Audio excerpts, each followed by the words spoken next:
I'm mad as hell and I'm not going to take it anymore. Have you thought about speaking out, taking action to help reform our healthcare system? Can you do anything? Where should you begin? And can you make a difference? Welcome to the Business of Medicine on the Clinicians Roundtable. I'm your host, Dr. Larry Kaskel. Joining me today, Owen Dahl, a nationally recognized medical practice management consultant with over 24 years of experience, also the author of Think Business, Medical Practice Quality, Efficiency, Profits. Owen, welcome back to the show. Well, thank you, Dr. Kaskel. It's nice to be back with you. I think we are all quite angry, frustrated, disgruntled, and we'd like to be active, but like in all other politics, we're quite apathetic, and we don't think we'll make any difference. I understand the apathy. I think that's the wrong answer. The answer to our system is that the elected officials that we have in our representative government form is that we need to be heard. Do they work for us or do they work for Humana? They work for us, and they can work for us based on our efforts and our contacts. It isn't always money that has the influence in terms of what can happen in Washington or in our state capital. Well, what do you think should be the first grassroots step that I, as a physician, can do to get involved with the process? There's a couple of things. One thing you can do individually is to if you don't know, and unfortunately I find this, that a lot of doctors don't know who their elected representatives are. So to start with, go to senate.gov or house.gov and key in your zip code, and you'll be able to find out who your elected representatives are or your senators. And obviously, I think senators are well known. But what happens then after that is once you access their website, you've got the names, the phone numbers, the addresses, the emails, anything that you want of your elected officials. So once you know who that is, the next step is, and I assume you're doing this because you're no longer apathetic. You're upset because you've got an issue. All right, so I can call Barack at home. Hi, Barack. It's Dr. Kaskel. Listen, I'd like to get together and talk about a few things I'd like to change. I think you said home, and I don't think that quite works. Well, I know, but you said all their phone numbers. Yeah, but what you're going to get is you're going to get the office phone number in Washington, D.C., but you're also going to get the local phone numbers or their district offices. You're not going to get directly to Barack or John or Hillary or anybody like that. What you're going to do, though, is get a hold of their healthcare legislative assistant, their LA for healthcare. That person is going to be conversant with healthcare issues or is going to be more easily educated to understand your position and what your issues are than somebody else. Oh, and why should they care about a bunch of doctors, seriously? I mean, we're not giving to their campaigns.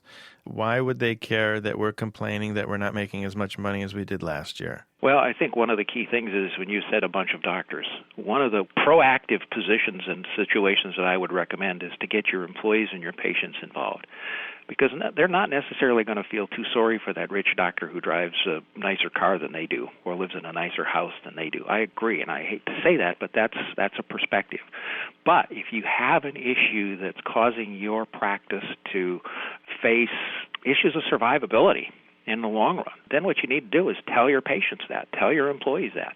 Get the phone numbers, get the email addresses, get that healthcare legislative aide's name and phone number to your patients, and ask your patients to start making the calls, because you can get grassroots activity even without contributions, although we can talk about that in terms of political action committees. But basically what I would be looking for is more and more phone calls, more and more emails on one specific issue, taking a recommendation.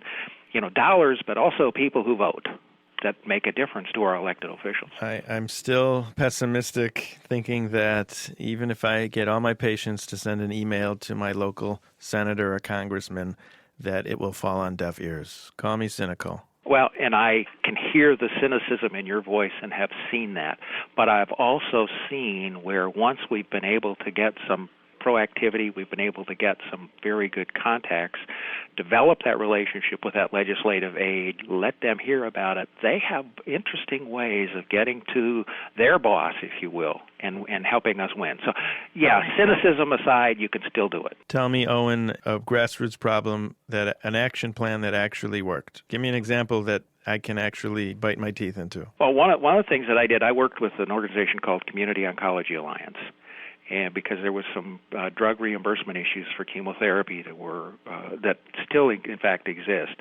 We've been successful in winning some battles, and one of the things that we did was we said, well, let's make an attempt through the grassroots in the country to get all elected officials invited to come to your office. So you could actually invite a representative or their legislative aide or both to come to your office. And in the case of the Community Oncology Alliance, what we did is we had a program called Come and Sit in My Chair. And so that the elected official would actually sit in the chair and experience what it would be like to receive chemotherapy, which meant let's understand it a little bit more and so on. So getting proactive in that fashion makes a big difference. Another example is we've literally got grassroots to the point where we shut down the White House switchboard because we were able to get enough people in the grassroots to make phone calls to the White House on an issue that was there that had actually shut down, and the White House contacted the folks that were coordinating the campaign and says, please stop the phone calls from coming in because it's messing up our switchboard. So it does work. Owen, let's talk about a specific situation, Medicare pay cuts.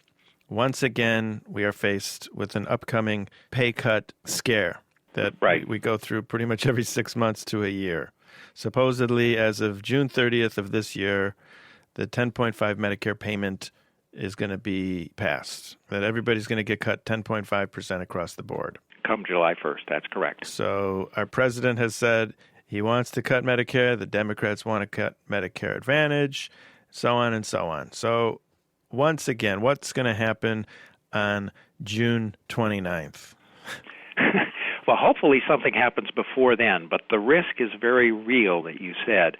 For the past 5 years, we've been successful, and we being collective medical arena, where we've been successful in getting a hold of our elected officials and letting them know that we couldn't tolerate the 4, 5, 6%, or this past year, the 10.1% decrease that we were going to face in Medicare reimbursement. We won the battle by being proactive in December, but we only won a 6-month reprieve, which is why July 1st is so critical. What could happen then, just to make it even more gloomy for a second, is we're looking at 10.5%, which we got a 0.5% increase in the December, which we've experienced now. But if there's not a renewal of that legislation, we would take a full 10.5% decrease in Medicare reimbursement. So do the math. Let's say your practice is 50% Medicare and your annual revenues are $500,000. So $250,000 is coming from Medicare. Cut 10%, that means you're losing about $25,000. Yeah, so basically that's somebody's salary. Someone's got to go. That's somebody's salary that comes off the bottom line, because you're not, at this point in time, it would be impossible to change whether or not you could even see new Medicare patients or take Medicare patients. So you would lose that $25,000 over the next 12 months or whatever the period would be related to that $500,000 or $250,000 revenue. So you lose that off the bottom line. Do you ever advise your clients to get out of Medicare? Absolutely. So they're not living in constant fear? Yep. And that is an alternative. And unfortunately, it's becoming more and more of an alternative for doctors as they look at this continued threat. But there is something I will say, though, on the horizon. Things that we're seeing and hearing now in D.C.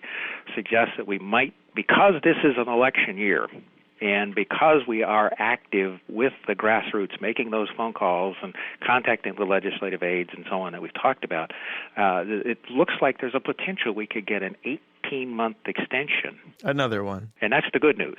Right. But the other thing that has to happen is there's a formula called the sustainable growth rate, which I won't go into. It's a complicated formula that determines whether or not this last year's 10.1%.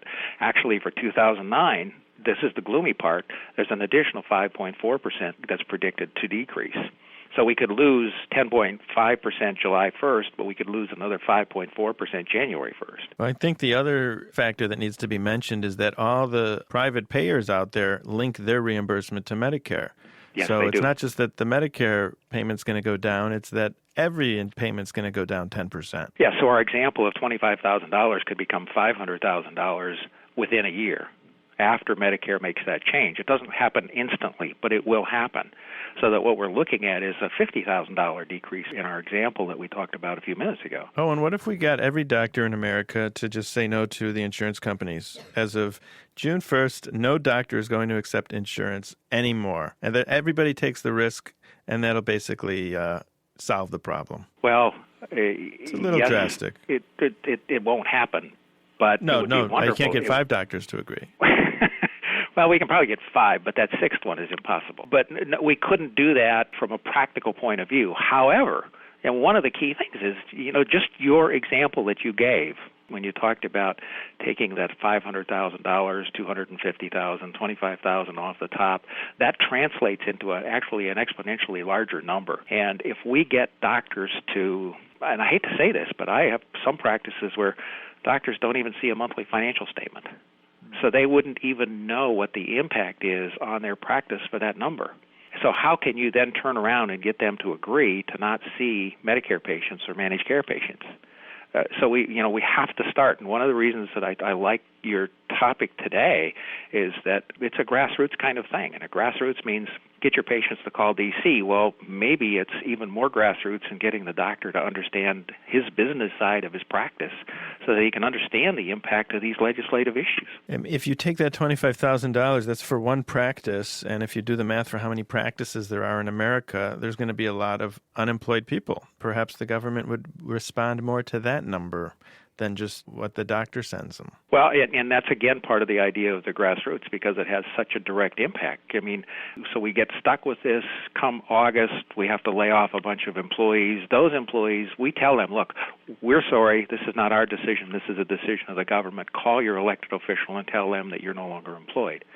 That would get a lot of messages out. If there's 20 practices in a small community and they all made that call to their elected official, just think of what that impact would be. Again, I'm listening to you and I'm thinking it all sounds great, but even though I started out the show saying I'm mad as hell, I'm still not willing to do the legwork. Well, the cynicism that I think we experience and that we sense in the marketplace is very real, and that's where you are. It just seems like we're up against Goliath, and there's just no way we're going to win, so why even try? Because we have that attitude, we don't win.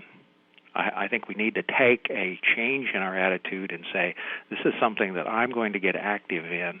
This is something I'm going to talk up in the lounges at the hospitals. This is something I'm going to talk up on the golf course or wherever I am to say that please make these phone calls, get involved, and make our voice heard beyond the grassroots phone calls and making more of a direct, here's my issue, go meet with your elected official at that fundraiser and press the flesh, get them to know you, and those are the kinds of things that we can do.